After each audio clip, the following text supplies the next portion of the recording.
오늘 하나님께서 우리에게 주시는 말씀은 누가복음 13장 1절에서 9절 돌아올 기회를 놓치면입니다. 이 사진을 보시면 이게 이제 시간의 신이에요. 시간의 신. 그래서 누구는 카이로스 신이라고도 하고 누구는 크로노스 신이라고도 하는데 하여튼 시간의 신을 표현한 겁니다. 이 그림을 좀 자세히 보면 아주 기괴하지요. 네. 자, 앞머리는 어때요? 많죠? 나의 앞머리가 무성한 이유는 사람들이 내가 누구인지 금방 알아차리지 못하게 하기 위해서입니다.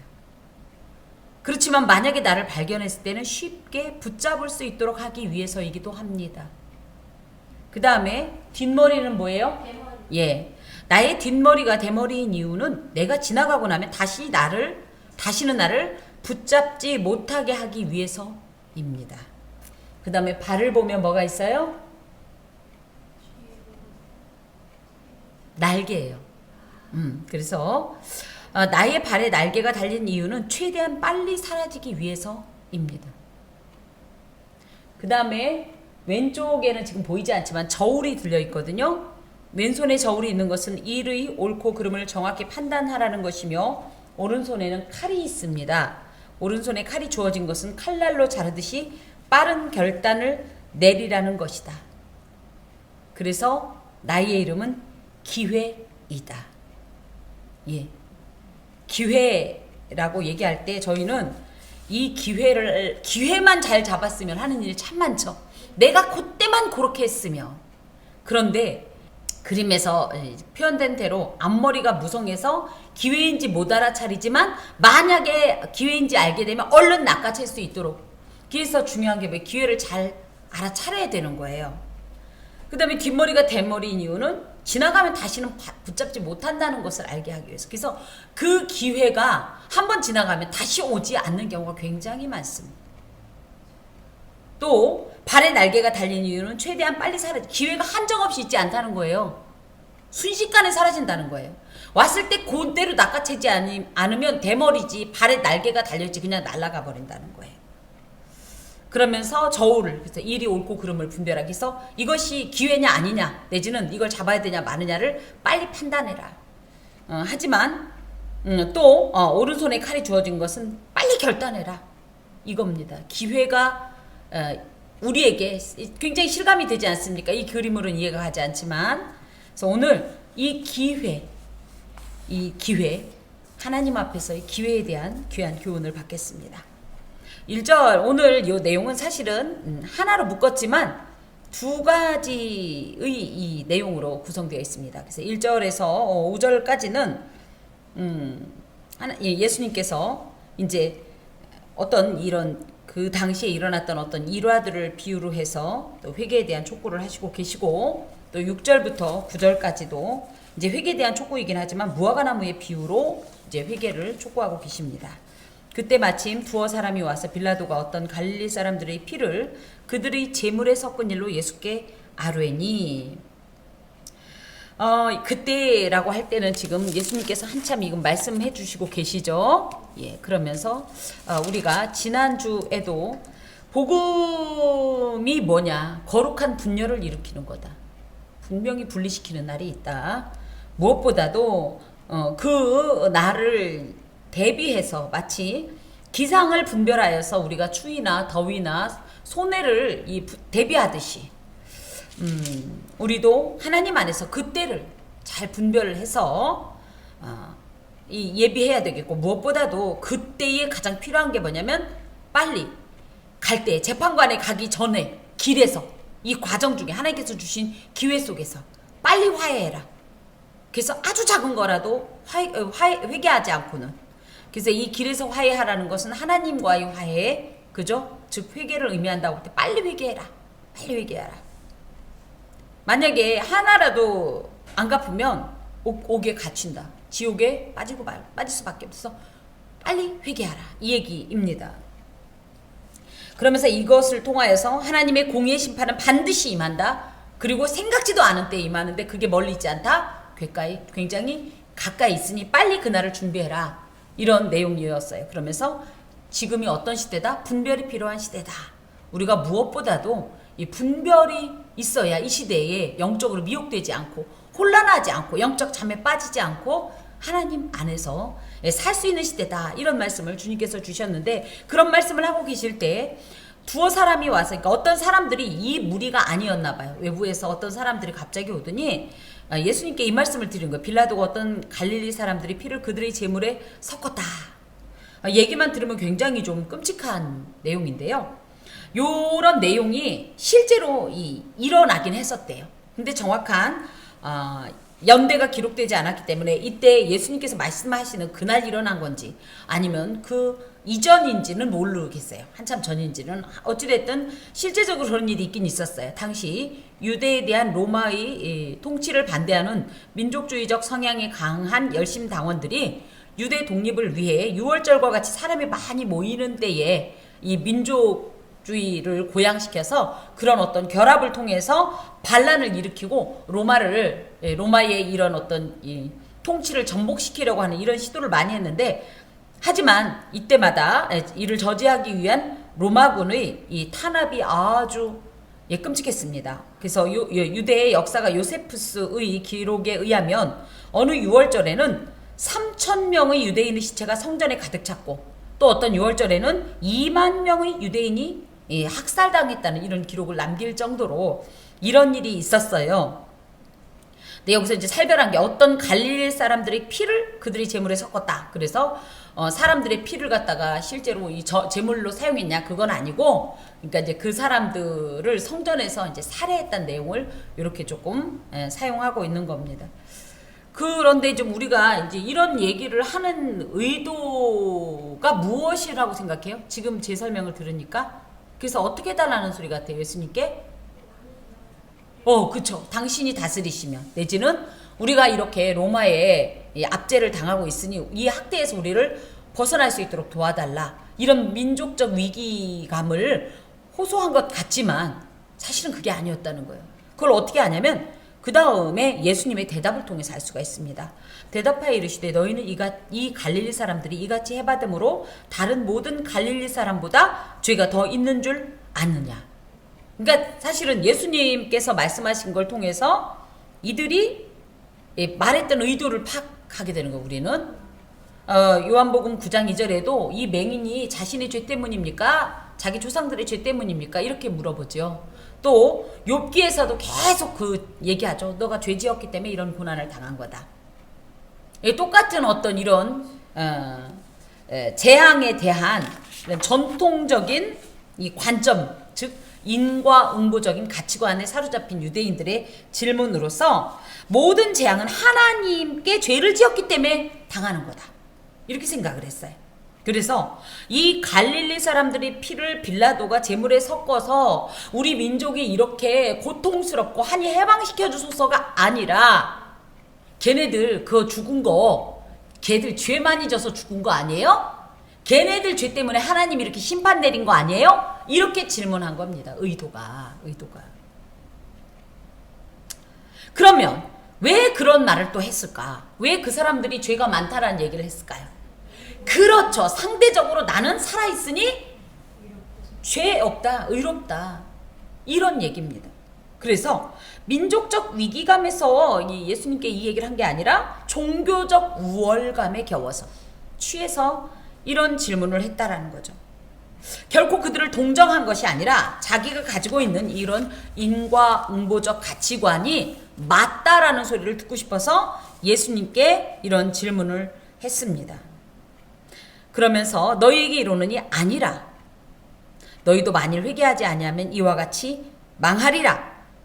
그러면서 예수님께서는 당시 유대인들의 죄에 대해 습관적으로 갖고 있는 잘못된 관념, 즉 죄 지었으니까 벌 받는 거야, 죄 지었으니까 망한 거야, 죄 지었으니까 힘든 거야, 죄 지었으니까 병든 거야, 죄 지었으니까 아기 못 낳는 거야, 모든 이런 식으로 이렇게 잘못된 이런 관념을 갖고 있던 것을 지적하면서 인과응보적 형벌관이 물론 진짜 잘못했을 때 죄의 싹은 사망은 맞습니다만은 모든 일을 그렇게 획일적으로 적용하면 안 되는 거예요.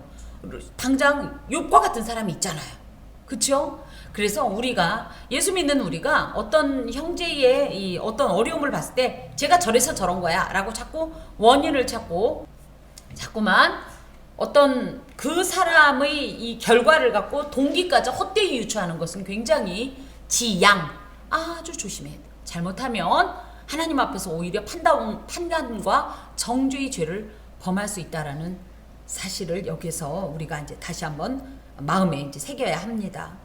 그러면서 이게 물론 죄 싹은 사망인 것처럼 죄로 인한 심판일 수도 있다마는 그렇지 않을 수도 있다. 하나님의 일이라고 요한복음 9장에는 말씀하시고 하나님의 영광을 위한 일이라고 이렇게 하시는데, 그러면서 이런 어떤 그 인과응보적 형벌관이 잘못됐다라는 동시에 그 사람들뿐 아니라 너희들도 만약에 죄를 지었다.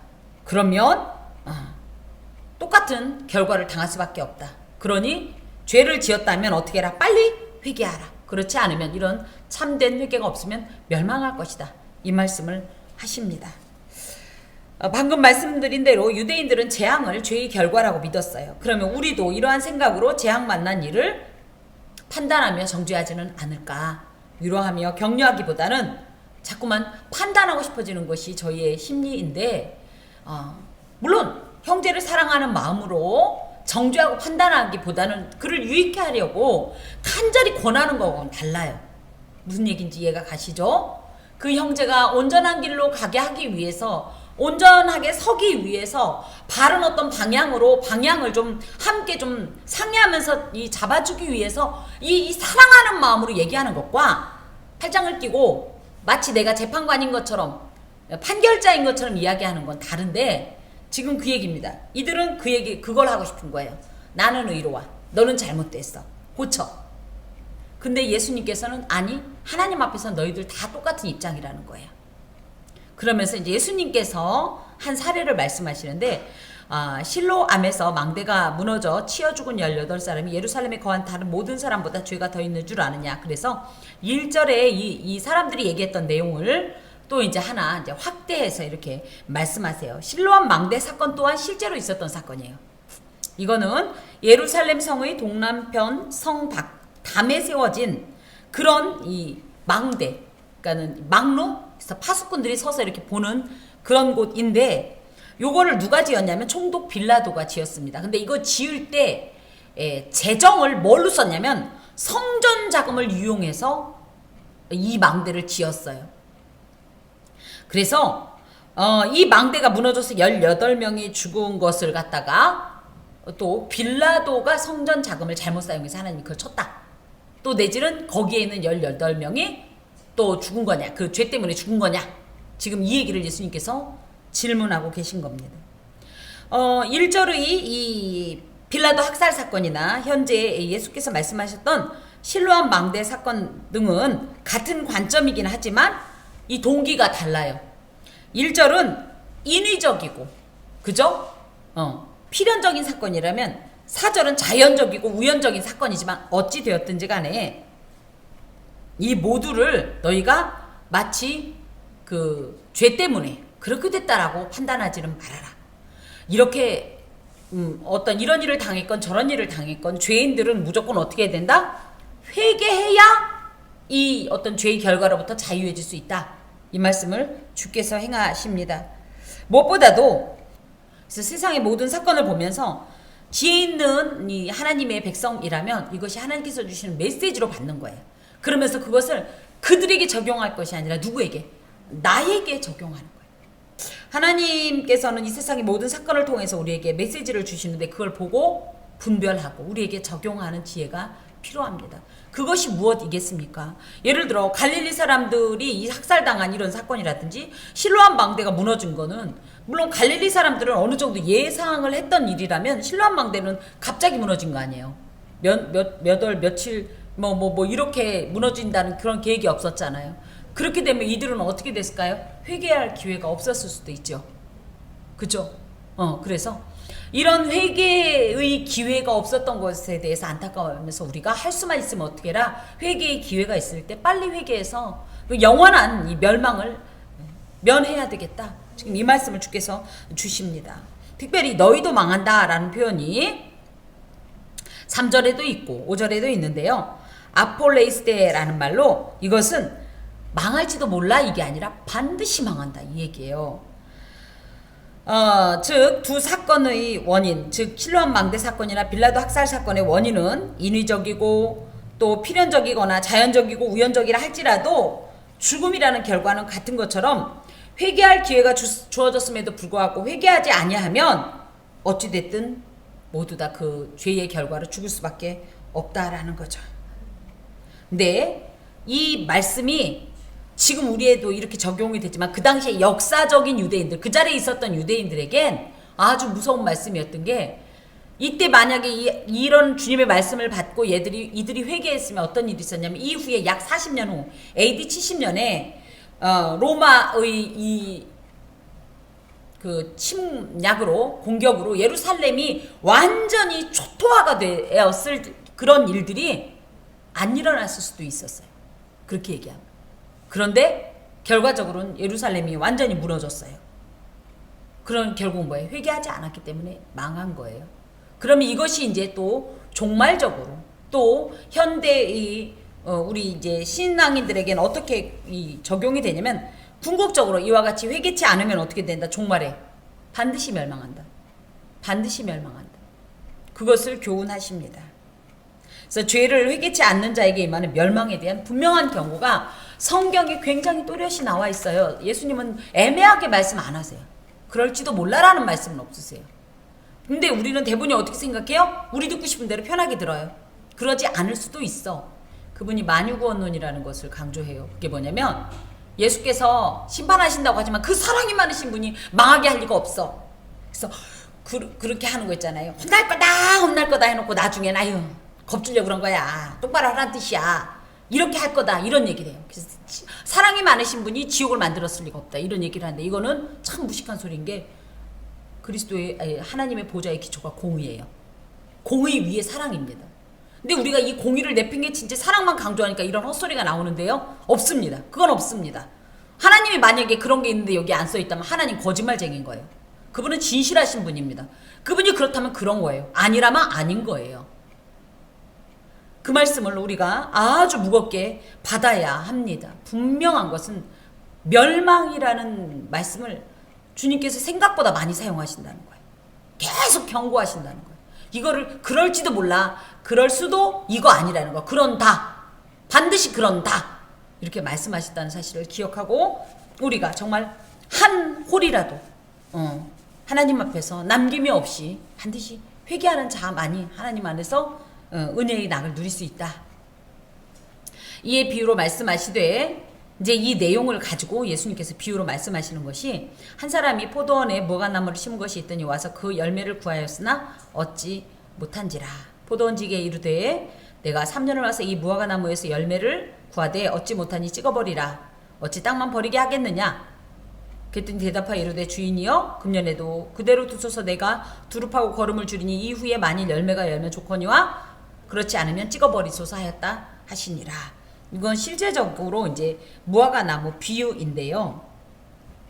이 무화과 나무 내지는 포도원 비유 등이 성경에 몇 번 나와요. 특히 구약의 포도원 비유하면 이사야 5장에 이 포도원의 노래라고 해서 포도원 비유가 나오는데요. 좀 이것은 비유이기 때문에 알레고릭하게 비유적으로 해석을 해야 합니다. 한 사람이 포도원에 무화과 나무를 심었다 할 때 이 한 사람이 누구냐면 바로 하나님이세요. 하나님께서 포도원이라고 할 때는 하나님께서 창조하신 세상이고요. 그 다음에 무화과 나무는 이스라엘의 국화가 무화과 나무입니다. 그래서 성경의 무화과 나무는 거의 다 대부분이 이스라엘을 상징해요. 썩은 무화과 나무 비유 나오는 거 아시죠? 예, 그것도 사실은 이스라엘을, 그리고 무화과 나무 열매가 없는 것에 대해서 예수님께서 저주하여 마르신 내용도 사실은 어찌됐든 이스라엘을 상징해요. 그러면 여기서 이제 이스라엘이라고만 하냐? 이 이스라엘이 뭐예요? 이 신약적으로, 현재적으로는 우리 모든 성도들을 말해요.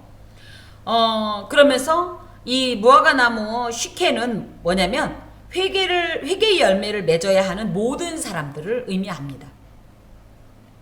근데 여기 좀 특징적인 게 있어요. 포도원엔 뭘 심어야 돼요? 근데 왜 무화과 나무를 심었죠? 그죠?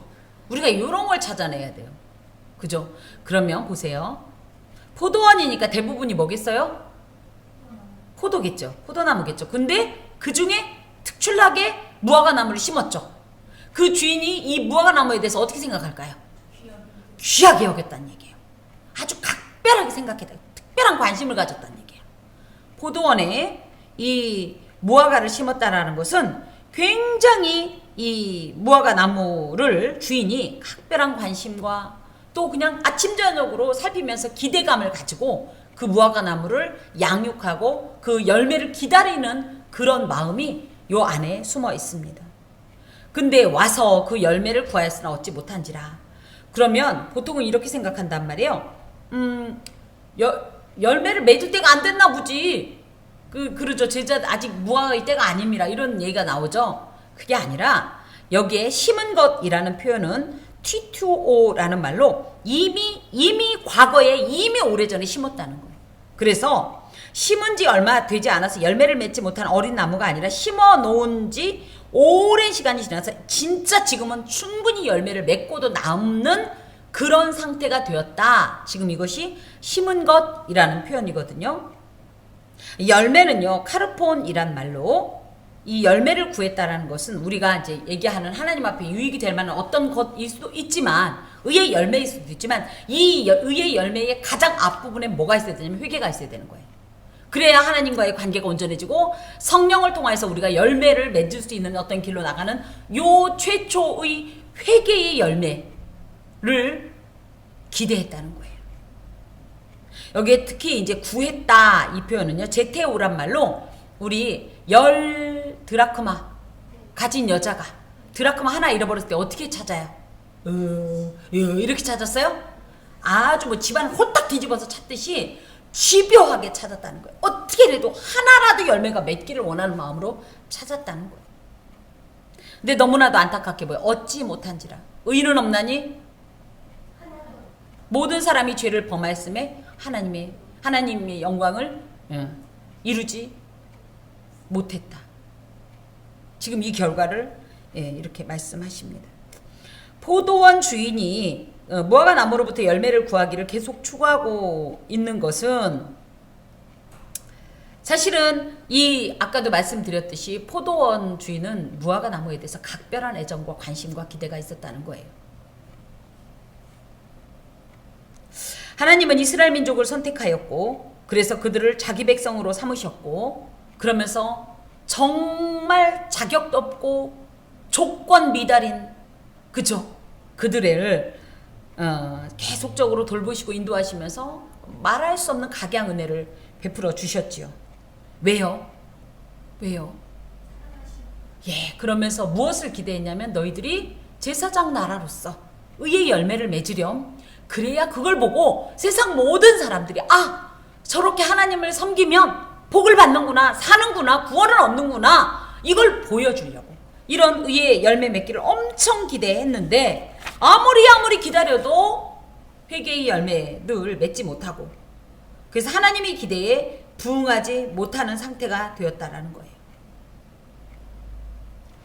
하나님께서 보통 일반적으로 은혜를 베푸셨다 그러면 우리는 어떤 생각해요? 은혜를 베푸셨으니까 그걸로 땡이 아니라 이거는 보상 심리는 아닙니다만 하나님께서 우리에게 은혜를 베푸실 때는 나름의 기대가 있어요. 얘가 이 은혜를 힘입어서 뭔가 삶이 나아지겠지, 인성이 변화되고 신앙이 좀 성장하겠지, 성숙해지겠지, 이런 어떤 기대가 있는데 우리는 이 은혜를 너무나 일회성으로 사용한다는 거예요. 그때 너무 좋았어. 땡! 뭐가 좋았어? 좋았던 흔적을 남겨야 되는 거예요. 좋았던 흔적. 그때 하나님하고 만날 때 너무 행복했어요. 땡! 아니요. 너무 좋았으면 이 너무 좋았던 흔적을 반드시 맺는 것이 원칙이에요. 여러분 안 그렇습니까? 그런데 우리는 하나님 앞에서 은혜를 엄청 받아요. 은혜 안 받는 사람 잘 없어요. 특히 성도들은 뭐로라도 은혜를 받아요. 그런데 이 은혜의 결과가 없어요.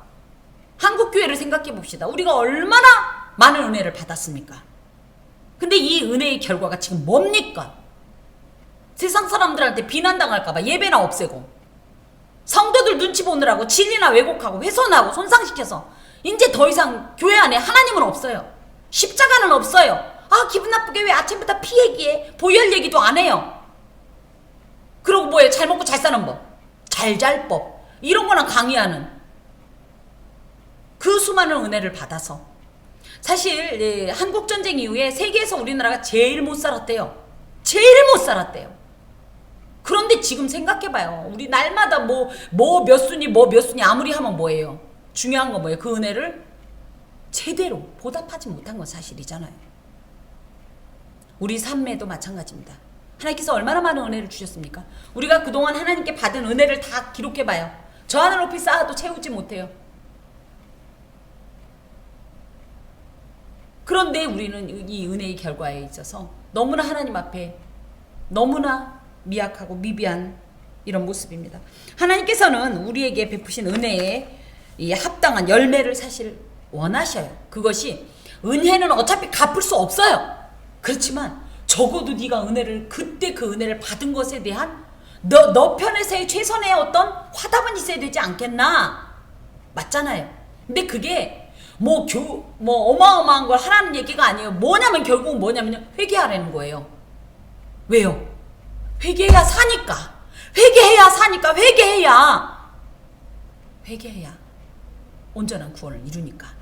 그 회개를 원하시는 거예요. 우리가 또 은혜의 흔적을 찾으라니까 그러게 내가 그때 그 좋은 일 있을 때 감사한 거 100만 원 못한 거 하나님이 쪼잔하게 인제 와서 그 얘기하나. 그게 아니에요, 여러분. 결국 뭐예요? 은혜 받았으면 회개하고 돌이키고 네 길이 하나님 앞에서 온전하지 못한 것은 빨리빨리 돌이켜서 온전한 길로 가라고 은혜를 계속 베풀어 주시는 거예요. 감정적으로 아 좋다 하고 끝나는 게 아니라 아 너무 좋은데 내가 가만히 보니까 난 이런 걸 받을 만한 지금 전혀 그런 게 아니네. 아우 나 어떡하면 좋아요. 하나님 죄송해요 하면서 하나님께서 원하시는 온전한 길로 가기를 기다리셨지만 우리가 그의 이 합당한 어떤 열매를 내지 못하진 않았나. 이 내용이 바로 그래서 걔네들 얘기가 아니라 우리 얘기예요. 혹시 3년 동안 열매를 맺지 않은 나무처럼 우리도 오랜 신앙 연륜을 자랑하지만 열매 없는 삶으로 하나님을 실망시키고 있지는 않은가요? 그렇다고 해서 아유 그래 나는 글렀어. 여지까지도 못한 거 난 왜 그럴까 또 이게 아니에요. 지금도 은혜의 기회를 하나님께서 주시는 거예요. 이 말씀을 통해서 뭐예요? 지금까지 못했지만 어떻게 해라? 이제 잘하면 된다. 지금부터라도 잘하면 된다 이 얘기예요. 특히 여기에 이제 포도원 지기에게 이르되 그래서 이 6절의 한 사람과 7절의 포도원 지기는 같은 사람 아니에요. 서로 다른 존재예요. 이 포도원 지기는 누굴까요? 아멘. 예수님입니다. 이제 그림 언어로 이렇게 우리가 이렇게 한 장면으로 생각해 보면 하나님께서 이스라엘을 사랑하셔서 각양 은혜를 베푸셨어요. 이만큼 가르치고 이만큼 은혜를 보여주고 이만큼 인도해 줬으면 너도 이제 좀 어느 정도 알겠지. 그러니 그대로 행할 것을 기대했지만 전혀 행하지 않자. 이 하나님께서 포도원 지기 되신 예수님께 말씀하시는 거예요. 내가 3년을 와서 이 무화과 나무에서 열매를 구하되 얻지 못하니 찍어버리라. 어찌 땅만 버리게 하겠느냐. 3년이라는 표현이요 참 중요합니다. 짧다면 짧지만 생각보다 긴 시간인 것이 충분히 나무가 열매를 맺을 만한 시간이에요. 여호수아서에도 나중에 보면 그거 있죠. 3년 지난 뒤에는 거기에는 열매를 따먹었었다니까 나무가 충분히 자라서 열매를 낼 수 있는 기간이라는 뜻을 갖고 있고요. 우리도 하나님 안에서 충분히 이 은혜를 받고 성숙할 수 있는 기간이었다 이 얘기예요. 죄인이 회개하기까지 기다리며 인내하는 기간으로서 다만 이 3년이라는 기간을 한정하신 이유는요. 더 기다리실 수도 있지만 굳이 3년이라고 딱 말씀하신 이유는요. 하나님께서는요. 마냥 기다리신다는 게 아니라는 거예요. 기회가 한도 없이 있는 게 아니라는 거예요. 회개할 시간이 무제한으로 주어지는 것이 아니라 분명히 어찌됐든 하나님께서 정하신 시간이 있다는 것을 암시합니다. 그러면서 찍어버리라. 이거는 엑롭토라는 말로 나무를 잘라내다. 완전히 제거하다. 이건 뭐예요? 더 이상 회복할 수 없는 완전한 제거. 영원한 멸망을 시켜라. 기회를 완전히 없애버려라. 회개할 기회를 더 이상 주지 말라. 이런 뜻이에요. 이 내용이 저는 창세기 7장에 그 노아의 홍수의 방주문을 누가 닫는다고요? 노아가 안 닫아요. 예. 근데 그 전에 문을 닫기 전에 어떤 일이 있었어요? 다 들어왔는데 하나님께서 뭐 해요? 며칠 동안? 7일 동안. 이 7일이라는 것이 물론 7밤일 수도 있지만 한편으로는 뭐예요? 기다릴 만큼 기다렸다는 뜻이에요. 올만만 있었으면 얼마든지 올 수 있는 시간을 주었다는 뜻이에요. 그런데 그 기회를 거부하자 어떻게 해요? 예, 창세기 7장 16절에 보면 여호와께서 그 방주문을 딱 닫아버려요. 그 다음 노아 입장에서는요, 자기가 닫았으면 자기 열 수도 있겠죠. 근데 못 열어요. 왜? 하나님이 닫으셨으니까. 열리지도 않는 거예요. 이겁니다, 여러분. 우리는 지금 평범한 이 일상 가운데 지내니까 날마다 주께서 오신다, 준비해라 그래도 언제 오시겠지? 아니에요. 지금 굉장히 아까 이 사진처럼 무서운 속도로 이 기회가 지나가고 있다라는 사실입니다. 그랬더니 이제 포도원 지기가 이제 대답하는 거예요. 주인이요, 금년에도 그대로 두소서. 내가 두릅하고 거름을 줄이니. 그래서 이제 포도원 주인이 즉각적으로 이것을 다 제거해라. 회개할 기회를 내가 줄 만큼 줬으니까 끝! 이렇게 말씀하셨음에도 불구하고 과원 지기인, 포도원 주기인 예수님께서는 뭐라고 그러냐면요. 하나님, 그 주인이요, 한 1년만 더 주면 어때요? 1년만 더 주셔요. 금년에도 이렇게 돼 있죠. 금년에도 딱 1년만 기회를 더 주세요. 딱 1년만. 그러면 뭐 하냐면 내가 이 1년 동안 어떻게 두릅하고 거름을 줄이니. 열매를 맺지 못한다는 건 거름이 딸려서 그러나? 근데 이미 우리 입장에서는 그렇지만 딸렸다기보다는 이미 그런 것도 다 공급했음에도 불구하고 열매를 맺지 못하는 거예요.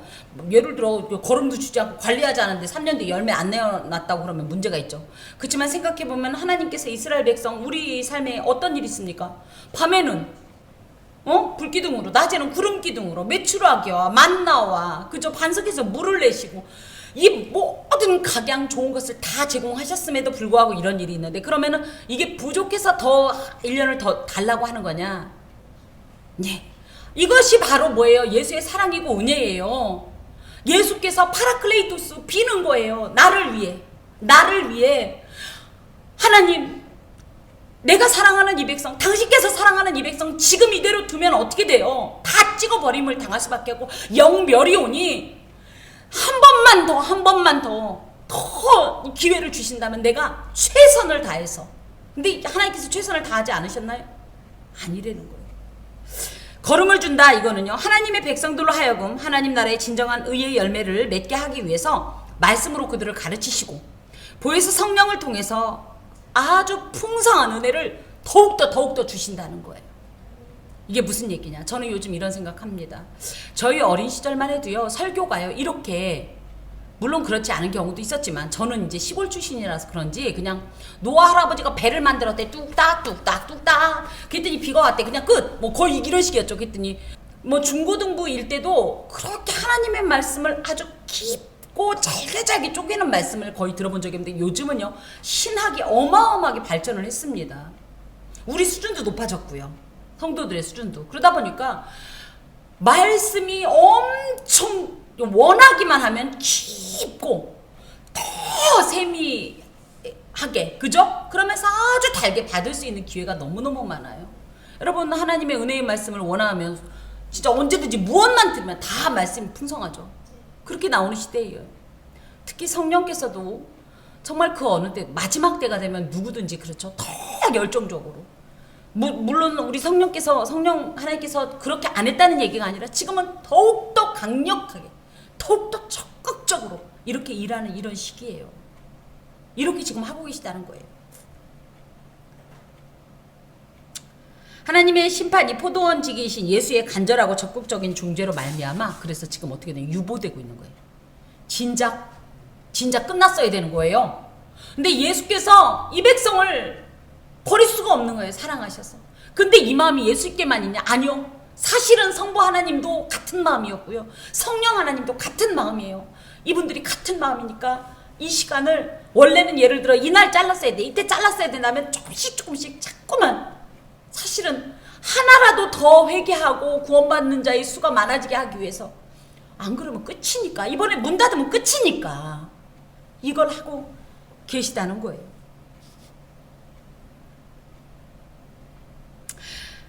그치만 중요한 건 뭐예요? 어찌 되었든지 그랬는데도 만약에 열매를 맺지 못하면 어떻게 되는 거예요? 찍어버려지는 거예요. 물론 여기 앞부분에도 이제 이 한 사람, 즉 포도원 주인도 이 3년이라는 기간을 한정한 것처럼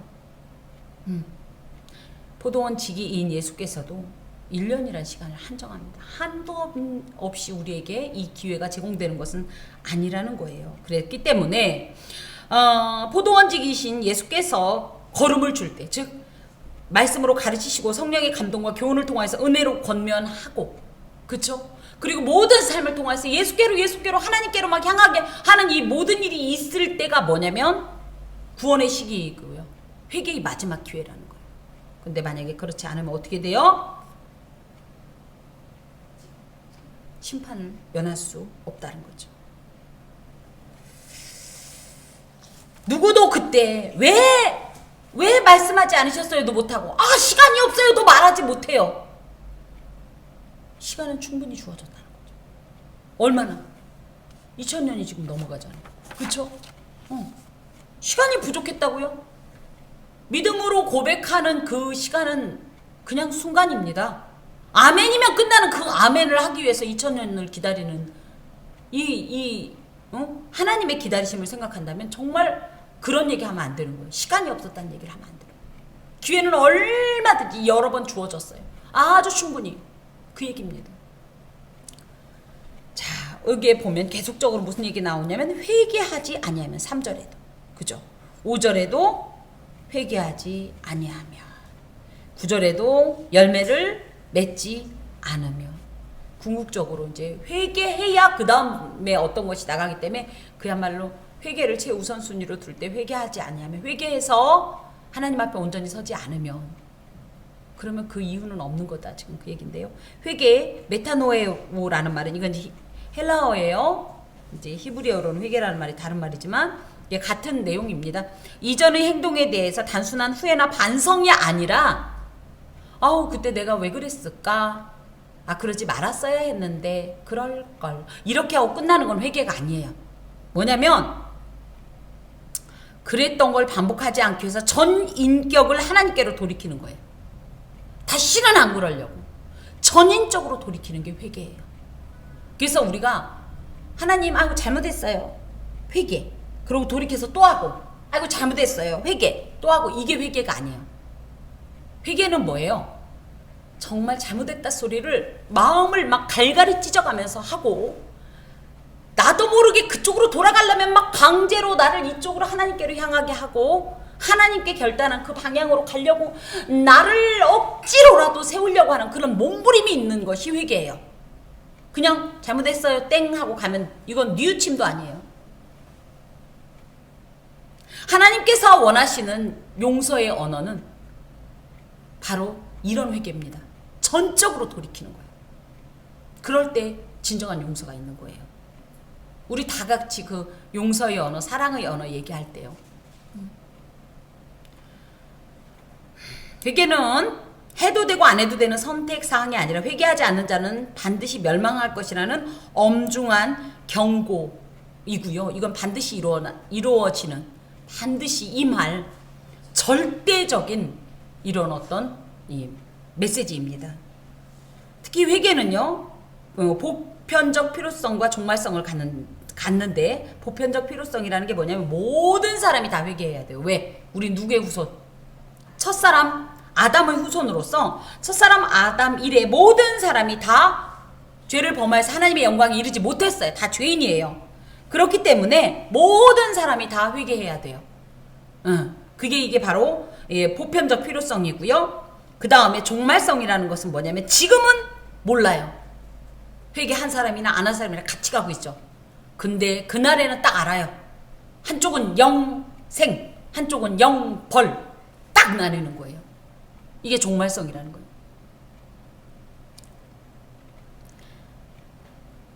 하나님께서는 오래 참고 기다리시지만 영원히 기다리시지는 않으십니다. 이것이 무서운 거예요. 하나님의 오랜 기다림의 목적은 회개, 또 이 회개를 통하여서 이루어지는 의의 열매까지인데요. 만약 회개하지 않으면 망합니다.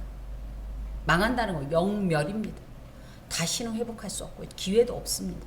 찍힙니다. 다시는 일어설 수 없는 재기 불가능의 상태가 된다는 거. 아니 그런 시간 자체가 주어지지가 않습니다. 무엇보다 이 시간 속에 이 모든 것이 포함되어 있어요. 회개의 시간, 회개의 기회. 어찌됐든 이 시간이 성경적으로 이제 시간이 크로노스, 뭐 카이로스로 이렇게 구분되지만 어찌됐든 둘 다 뭐예요? 중요한 건 뭐 한 번도 멈춰본 적이 없다는 거예요. 계속 앞으로 달려가고 있다는 거고 이 시간 속에 주어진 기회도 계속 우리 뒤로 넘어가고 있다는 사실이죠. 굉장히 조급한 일입니다. 마음이 애가 타는 일이에요. 만약에 지금 돌이키지 아니하면 하나님의 심판을 결코 피할 수 없어요. 근데 우리가 뭐예요? 회개하기가 어려운가요? 어렵죠. 쉽지는 않죠. 하지만 적어도 우리의 의지도 필요하지만 성령께서 우리가 회개하고 도와달라고 하면서 그 성령을 의지하면서 이렇게 가면서 점점점 우리가 회개를 온전케 할 수 있는 거예요. 그래서 미리 포기하지도 마세요. 내 뜻대 내가 어떻게든지 해보려고 그러는데 안 됐다고 실망하지 마세요. 다만 나 혼자 할 수 없으니 성령께서 도와달라고 기도하면서 그렇게 전적으로 돌이켜야 돼요. 정말로 안타까운 것은 지금 이 얘기를 하는 이 순간에도 시간은 가고 있어요. 기회는 흘러가 버리고 있습니다. 그러므로 우리가 이 기회를 놓치지 말아야 돼요. 돌이키지 아니하면 어떻게 돼요? 망합니다. 찍힙니다. 호세아 6장 1절 말씀, 또 요엘서 2장 12절에서 14절 말씀을 읽겠습니다. 호세아 6장 1절. 오라 우리가 여호와께로 돌아가자. 여호와께서 우리를 찢으셨으나 도로 낫게 하실 것이요. 회개하면서 우리의 마음이 찢어지지만 하나님은 그대로 두지 않는다는 거예요. 찢어진 우리의 마음을 오히려 낫게 하셨어요. 낫게 하신다는 거예요. 우리를 치셨으나, 죄로 인해 우리를 치셨지만 회개하면 하나님께서 도로 싸매어 주신다는 거예요. 치유하고 회복해 주신다는 거예요. 요엘서 2장 12절에서 14절. 여호와의 말씀에 너희는 이제라도 금식하고 울고 애통하고 마음을 다하여 내게로 돌아오라 하셨나니 다만 너희는 옷을 찢지 말고 마음을 찢고 너희 하나님 여호와께로 돌아올지어다. 왜? 그는 은혜로우시며 자비로우시며 노하기를 더디하시며 이내가 크시사 뜻을 돌이켜 재앙을 내리지 아니하시나니 주께서 혹시 마음과 뜻을 돌이키시고 그 뒤에 복을 내리사 너희 하나님 여호와께 소제와 전제를 드리게 하게 하지 아니하실는지 누가 알겠느냐. 회개를 통하여서 하나님과의 온전한 관계, 또 회개를 통하여서 하나님께서 주시는 귀한 은혜의 낙을 누리는 저와 여러분이 되어야 합니다. 이것은 하나님의 말씀입니다. 기도하겠습니다. 주님, 겸손하게 하소서, 진실하게 하소서, 정직하게 하소서, 주님의 눈으로 나를 바라보게 하소서. 죄악에 주저앉아 먹고 마시는 나의 모습이 하나님 눈에 비친 그대로 나에게 비춰지게 하시고 속히 돌이키게 하소서. 잘못된 길에 머물지 말게 하시고 즉시 떠나게 하소서. 마음을 짓게 하소서. 영을 짓게 하소서. 하나님, 그리하여서 과연 돌이켜 주께서 원하시는 귀한 열매를 맺게 하옵소서. 귀한 기회를 주신 하나님께 감사합니다. 이 기회를 놓치지 말게 하시고 이 기회를 통하여서 하나님께서 원하시는 의의 열매로 화답케 하여 주옵소서. 예수 그리스도의 이름으로 기도하오며 아멘.